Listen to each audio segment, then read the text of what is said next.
ఈ పట్టణానికి ఉండేటటువంటి గొప్పతనం ఏమి అంటే అది ఉపపాతములకు విషము కాశి.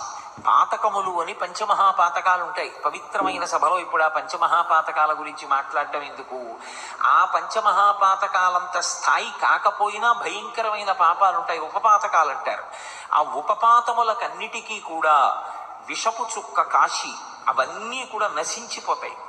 ఆ కాశీ పట్టణం లోపలికి ప్రవేశించినంత మాత్రం చేత అంత గొప్పది. కాబట్టి ఉపపాతములకు విషము కాశీ. అంతేకాదు భామ కళ్యాణముల కాటపట్టు కాశీ. సమస్తమైన సుఖములను పొందడానికి కాశీపట్టణం యొక్క ప్రవేశం అంత గొప్పతనాన్ని ఇస్తుంది. కాశీపట్టణానికి వెళ్ళడం, కాశీలో ఉండడం, కాశీలో విశ్వనాథుణ్ణి విశాలాక్షిని దర్శనం చేయడం అంత గొప్పవిగా చెప్పబడతాయి. మనం కోరక్కర్లేదు, కోరకుండానే మన జీవితంలో. కాశీ పుణ్యక్షేత్ర విశేషాలు విన్నాము కదా. మరి మన జాతి ఔన్నత్యము కొరకు శివపార్వతులకు దీపధూప నైవేద్యాలు సమర్పిద్దాం.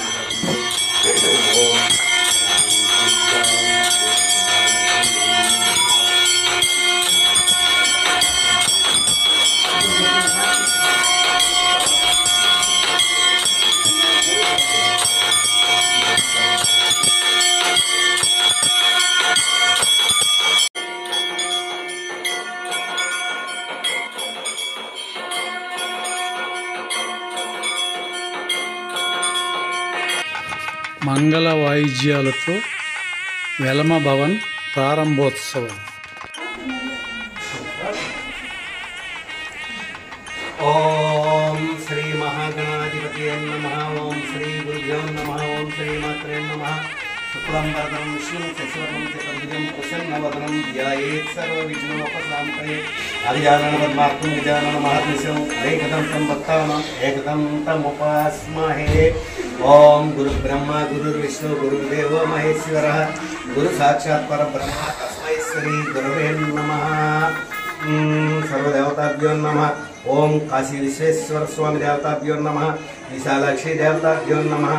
ఓం అన్నపూర్ణ దేవతాభ్యో నమః. ఓం హనుమాన్ దేవతాభ్యో నమః. ఓం సర్వదేవతాభ్యో నమః.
ఇంతవరకు అన్ని విధాల నన్ను ప్రోత్సహించిన మన బంధువులందరకు కృతజ్ఞతాపూర్వక వందనములు.